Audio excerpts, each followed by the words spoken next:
He doesn't love you. At least, not in the way you need. And yet, he won't let you go. There's a strange silence in your heart every time he texts again, right when you finally start to feel okay. It's not excitement anymore. It's not even hope. It's confusion mixed with a little ache that says, I thought we were done, but here he is, again. And no matter how many times you try to walk away, block, delete, pray, scream into your pillow, even hate him, you stay stuck in this invisible thread. He says he can't lose you. He says you're the one. He says he's not ready, but he's working on it. He says everything except goodbye. And a part of you wonders if he can't let you go. Maybe it means something. Maybe it means there's still a chance. Maybe it's fate. Maybe this pain is what real love feels like. Maybe you're overreacting. Maybe if you stay, he'll finally become the man you saw in him. But deep down, you're exhausted. You've given your best. You've waited. You've forgiven. You've explained and explained and explained again, and he still disappears when you need him most. He still pulls you close, only to shut down the second you ask for something real. He still crumbles when you bring up the future, and every time you try to walk, he begs, pleads, promises. Why won't he let you go? Carl Jung once said something piercing. Until you make the unconscious conscious, it will direct your life, and you will call it fate. What if this isn't love? What if this is unconscious pain wearing the mask of passion? In this video, we're going to unravel a truth that most people never talk about: the reason why some men can't let go of the women they're not ready to love. The answer isn't just in him. It's in you, too. But I promise, this isn't about blame. It's about understanding the unseen. Stay with me until the end, because this might hurt, but it will set you free. If you're someone who feels too much, gives too deeply, or loves people who can't meet you there, this space is yours. And if you find comfort here, consider subscribing and liking this video. Not for me, for you. So you always have a voice that reminds you, you're not crazy for feeling this deeply, and you're not alone. Let's begin. He didn't fall in love with all of you. Not the version who sets boundaries. Not the one who says, this isn't enough for me. Not the one who cries after being ignored. He loved the you that stayed quiet. The you who waited. The you who forgave before the apology ever came. That's the you he clings to. Because letting you go isn't about losing love. It's about losing control. It's about losing access to a comfort he didn't earn, to forgiveness he didn't work for, to attention he didn't have to reciprocate. But there's something deeper he can't admit even to himself. Some men don't just fear being alone. They fear being seen. And when you love them too closely, you become a mirror. You reflect back what they are and what they are not. So he keeps you just far enough to avoid that truth. Close enough to feel loved, far enough to feel safe. He plays with presence like a dimmer switch, lights you up when he needs you, fades out when it gets too bright. You think you're confused because you can't read him, but really you're confused because you're trying to make sense of someone who doesn't even make sense to himself. And here's the thing no one warns you about. You can't outlove someone's inner war. You can only bleed yourself trying. He wasn't ready for the kind of love that sees everything. He wanted comfort without responsibility. He wanted closeness without depth. He wanted love without the cost of growth. And so he kept you in limbo, because letting you go would mean facing what he actually feels, not just about you, but about himself. And he's not ready for that mirror. Somewhere in his shadow, the part of him he doesn't show lives a wounded boy. A boy who was made to feel like love is something you chase, not something you are. A boy who believes that if someone gets too close, they'll see he's not enough. A boy who would rather control love than be truly loved. He may not know this, but his body does. His patterns do. And so when he says, "I can't lose you," what he really means is, "I can't lose the version of me I feel when you still believe in me."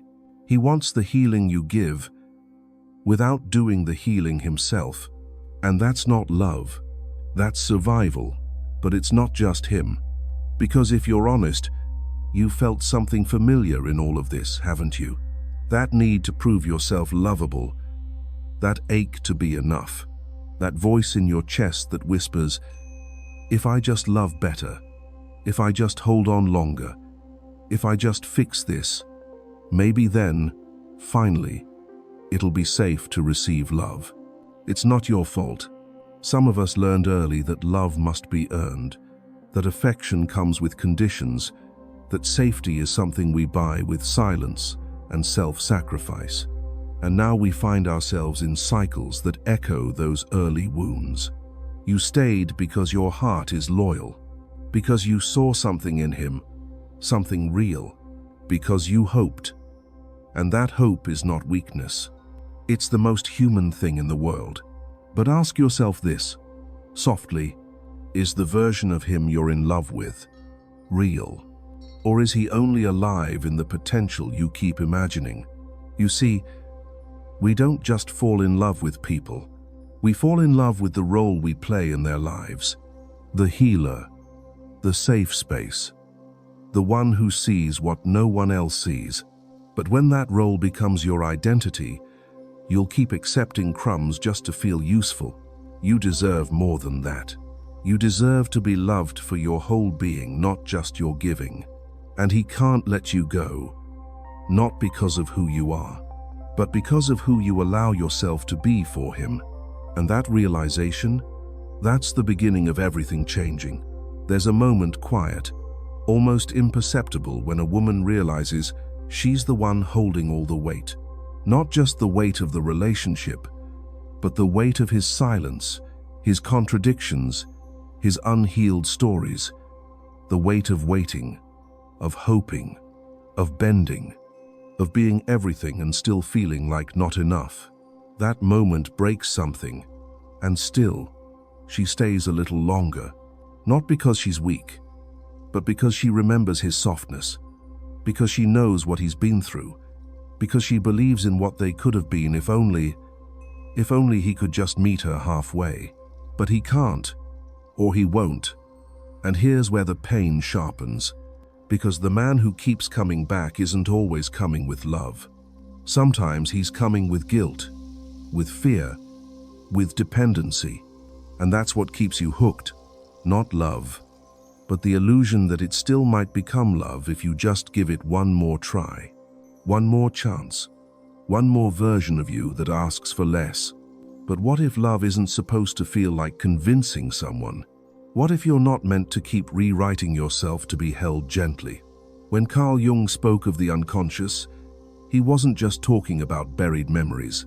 He was pointing to the silent forces that pull us toward the same pain, the same faces, the same heartbreaks, until we finally see them for what they are. He can't let you go, because your presence silences the voice in his head that tells him he's broken. You become proof he's still lovable, even if he won't change. Even if he hurts you. He doesn't want you gone, but he also doesn't want to rise. He wants the feeling of being chosen, without choosing you back in the same way. That's not romance. That's reenactment. And it will bleed you out in slow, invisible ways. But here's the cruel beauty of it all. The longer you stay in what hurts you, the louder your soul becomes. Because your spirit knows. It knows this isn't what love is meant to be. It knows you were made to be met, not managed. It knows that the man who truly sees you won't play hide and seek with your heart. But still it hurts, doesn't it? Even knowing all this, even hearing it now. Because love doesn't just disappear with logic.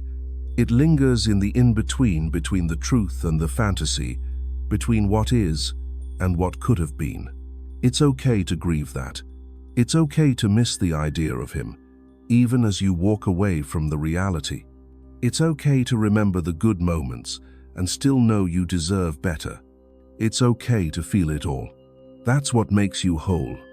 Not the pretending, not the silence, not the strength you wear just to survive, but the softness underneath, the truth of what your heart has always known. You were never asking for too much. You were just asking the wrong person. And the man who can't let you go, he's not the one who will stay in the way your soul needs. But there's something more painful than that. It's realizing that maybe you're the one who also hasn't let go. Not of him, but of the story that says love is something you must keep proving you're worthy of.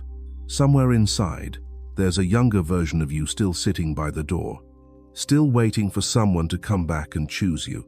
And when he texts, or calls, or lingers just long enough to stir the hope again, that younger you wakes up. She thinks maybe this time will be different. Maybe this time, love won't leave. Maybe this time being good and patient and understanding will be enough. But time passes, and the cycle begins again. He comes close, you soften, you open. He pulls away, you shrink, you question. He returns. You forget. He hurts you. You stay. It's not because you're broken.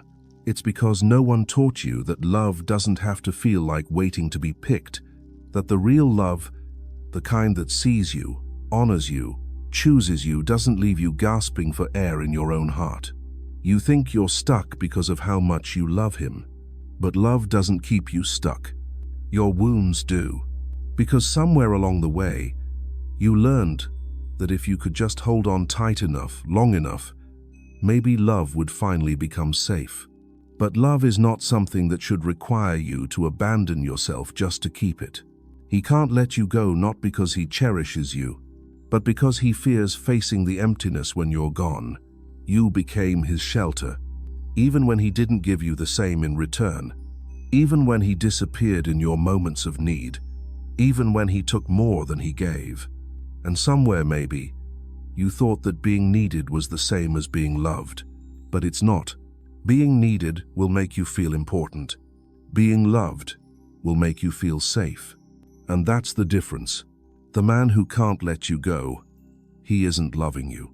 He's holding on to a version of himself he only recognizes when you're around, and that's not your burden to carry.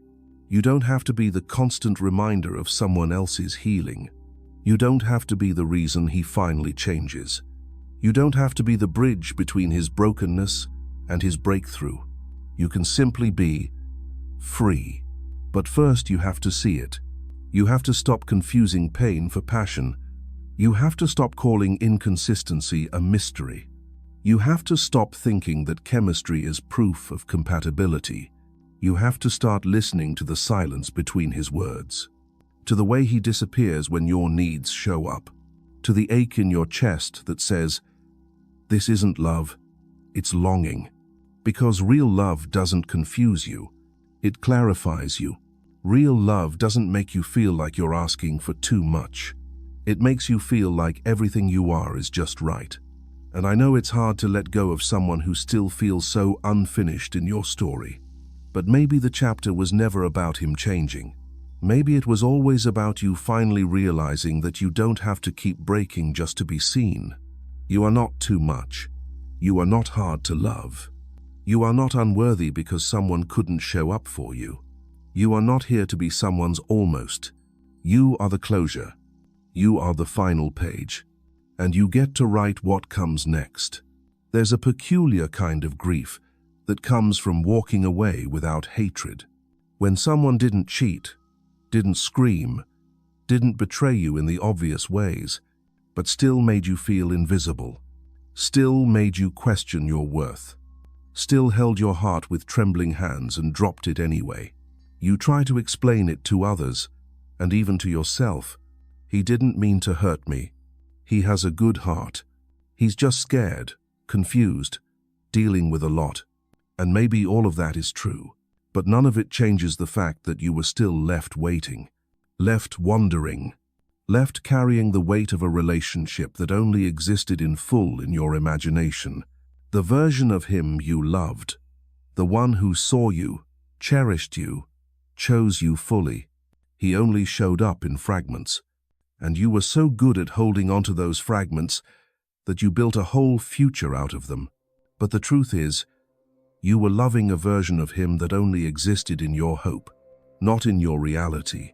And when someone can't meet you there, when they only love you halfway, it leaves you constantly performing, twisting yourself into something smaller, quieter, easier to digest. Not because you don't know how to be loved, but because you're used to earning love. That's the invisible script. The one where love is a reward for being patient. The one where loyalty is confused with self-erasure. The one where you wait and wait and wait for someone to finally give you what you've already been giving them from the start. But here's what Carl Jung hinted at, not with instruction, but invitation. You don't attract what you want. You attract what you believe you are worthy of. And if deep down, you're still carrying the belief that your love must be proven, chased, sacrificed for, you'll keep calling in people who don't love you until you choose to love yourself more than the pattern. The man who can't let you go is not your proof of worth. He is your mirror. He shows you where you still betray yourself, where you still mistake almost love for devotion, where you still stay longer than the truth wants you to. And the cruelest part? You might have been the best thing that ever happened to him, but you'll still have to walk away knowing that he may never become the man he was with you for anyone else, not even himself, because your love was never the problem. His fear of receiving it was. You gave him the safest place he's ever known, and he mistook it for a trap. You offered him understanding, and he turned it into guilt. You met his shadows with grace, and he ran from the light. And maybe on some level you did too. Because real intimacy, the kind where both people show up fully, is terrifying when you've only known survival, when you've only known one-sidedness, when you've only ever been the strong one, the forgiving one, the one who stays. But there is a different kind of love waiting for you, one that doesn't require performing, one that doesn't need proving, one that doesn't hurt like this. But you won't find it until you stop asking your pain to love you back. So if he won't let you go, take your power back and let yourself go. Go where you are met. Go where you are safe. Go where love feels like home, not like holding your breath. You don't need another apology. You don't need closure. You don't need him to understand. You only need your own permission to end the story here, to unclench your hands, to choose yourself fully. Because the love you keep giving away, it's time to give it home. You'll miss him. Not the real him, but the version you built in your heart. The one who saw you, the one who stayed, the one who grew into the man he could have been. You'll miss the potential more than the person. And that's the part that will confuse you. Because your heart will ache, and you'll think, maybe that means I made a mistake. But you didn't. Grief doesn't only follow loss of love. Sometimes it follows the loss of an illusion.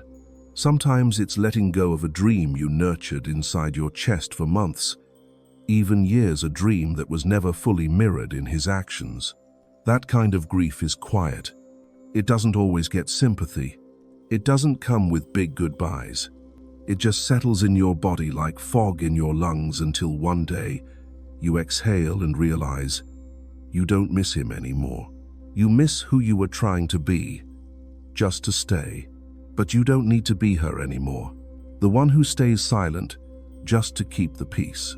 The one who softens her needs to be easier to love. The one who keeps forgiving someone who won't even forgive himself. You were never hard to love. He was just afraid of the kind of love that required him to rise. And deep down, you knew that. Every time he withdrew, every time he said, I don't know what I want, every time he told you, you deserve better, but kept pulling you back anyway, you felt it. The hollowness beneath the connection, the ache behind the chemistry, the absence behind his presence. He wasn't staying because he loved you. He was staying because you were safe, because you gave him the feeling of being whole without ever demanding he truly heal. And that made you easy to need, but impossible to keep, because love that's built on comfort but not truth will always collapse under its own weight. And no, you didn't imagine it. The moments were real. The closeness, the laughter, the "I miss yous," they weren't fake. But real moments don't always mean real love. Sometimes they're just flickers, flares of what could be, from someone who doesn't have the capacity to carry them past the moment. And you, with your enormous heart, made a fire out of sparks. You stayed warm off of seconds when you deserved hours. You built a future off of fragments when you deserved wholeness. You kept hoping he'd step into the man you believed he could be.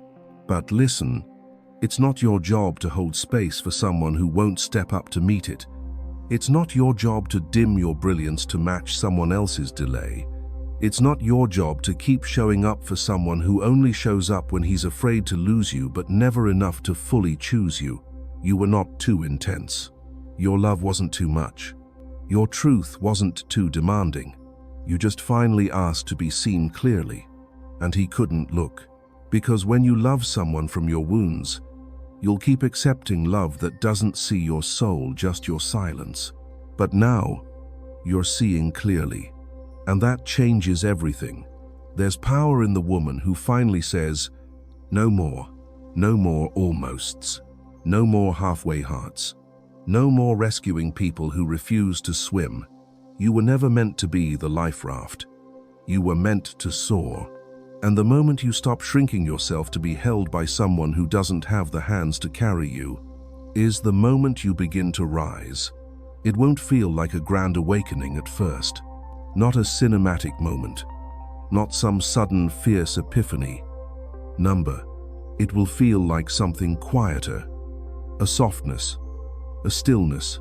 Like standing in front of a door you've knocked on for years, and realizing you don't have to wait for it to open anymore. You can turn around, you can walk away, and nothing inside you has to break for doing so. That's the moment it starts. The untangling, the return. At first, the ache will still whisper, he'll cross your mind. The memories will replay. The what-ifs will show up like old friends who don't know they've overstayed. But you'll notice something different this time. You don't reach for your phone. You don't rehearse what you'd say if he came back. You don't bend your boundaries in your imagination. You just let the thought pass. Like a cloud, like a wave, like something that used to own you, but now simply visits. That's healing. Not the absence of pain, but the return of self.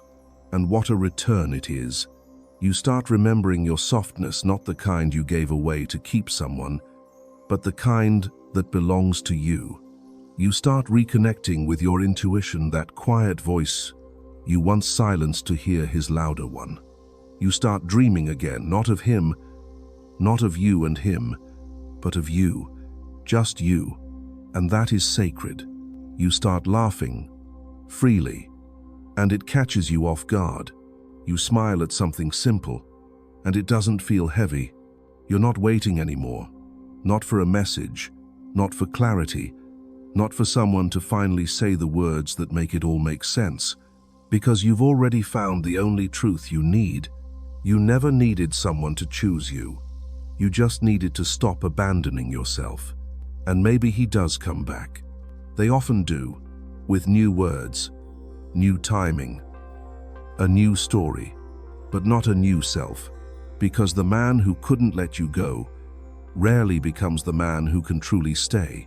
And by the time he returns, hoping you'll still be the same safe harbor, you won't be angry, you won't be bitter, you'll just be free.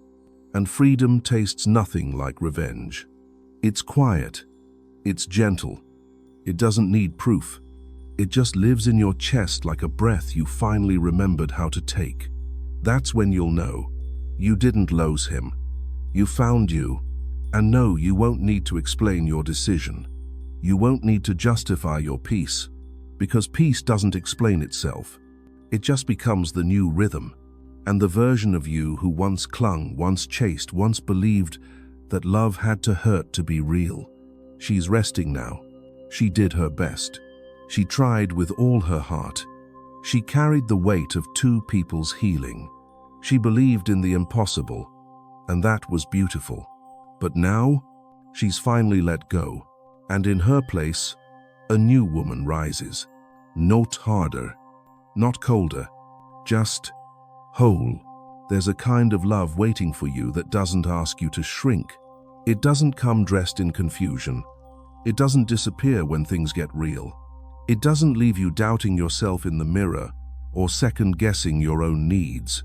This love, the real kind, feels like safety, not the silence before the storm kind, not the calm of walking on eggshells, but the safety that lets your nervous system finally breathe, the kind where your messages aren't overthought, where your boundaries are not tests to be passed, but truths to be respected, where your tears are not too much, and your love is not something to be tolerated, but treasured. The kind of love that says, I see you, I choose you, not just when it's easy, especially when it's not, but you'll only know how to receive that love when you stop chasing the one who couldn't give it. The man who couldn't let you go, he didn't teach you what love is. He taught you what survival looks like when it wears the mask of connection. He taught you how far you're willing to go for someone who doesn't meet you halfway. He taught you what you're no longer available for. And for that, in some strange way, you might even feel grateful.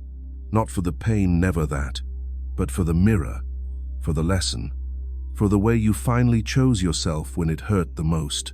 That choice, that moment when you finally stop waiting for him to change, is the moment your future shifts. Because someone out there is not intimidated by your strength or overwhelmed by your heart. Someone out there is not playing hide and seek with your worth. Someone out there is not waiting to lose you to realize what they had. They are ready now, but you can't meet them until you've closed the door that keeps pulling you back into almost. And maybe the hardest part of this whole story is accepting that he never had to hurt you to teach you this.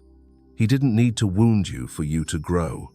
But now that you're here now, that you're standing at the edge of letting go, you get to choose what happens next. And that's where your power lives. Not in convincing someone to love you, but in loving yourself enough to walk away from what doesn't. That doesn't mean you won't remember him. You will. You'll remember the way he made you laugh, the way he held you that night when the world felt like too much, the way he looked at you like you were the only thing keeping him steady. And then you'll remember all the nights you cried alone, the conversations that never happened, the texts that went unanswered, the hope that kept shrinking inside you until it was barely breathing. You'll remember all of it, and still choose yourself, because this isn't about blaming him. This is about finally choosing to stop betraying your own heart, just to keep someone else from breaking. He couldn't let you go, but you did. And that's the story no one tells. The quiet, powerful, sacred story of the woman who walked away, not because she stopped loving him, but because she started loving herself more.